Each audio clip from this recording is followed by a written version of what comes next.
Le Seigneur est venu lui-même, docteur de la charité, rempli de charité. Réfléchissez avec moi, frères, à la nature de ces deux préceptes. Ils doivent vous être très connus, et non seulement vous venir à l'esprit quand nous les rappelons, mais ne jamais s'effacer de nos cœurs, tel est notre devoir. Pensez sans cesse qu'il faut aimer Dieu et son prochain. Dieu, de tout ton cœur, de toute ton âme, et de tout ton esprit, et ton prochain, comme toi-même.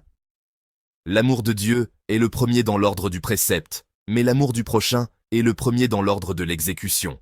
Et en effet, celui qui te commandait cet amour en deux préceptes ne pouvait te commander d'aimer d'abord ton prochain et Dieu ensuite, mais Dieu est le prochain.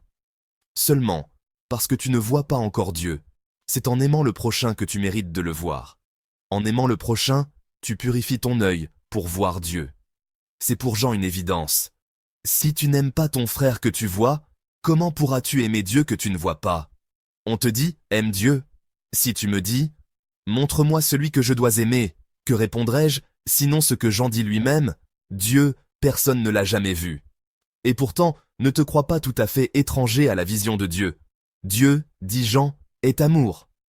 Et quiconque demeure dans l'amour, demeure en Dieu. Aime donc le prochain, et considère en toi la source de cet amour du prochain. Là, autant qu'il est possible, tu verras Dieu. Alors ta lumière poindra, comme la lumière du matin.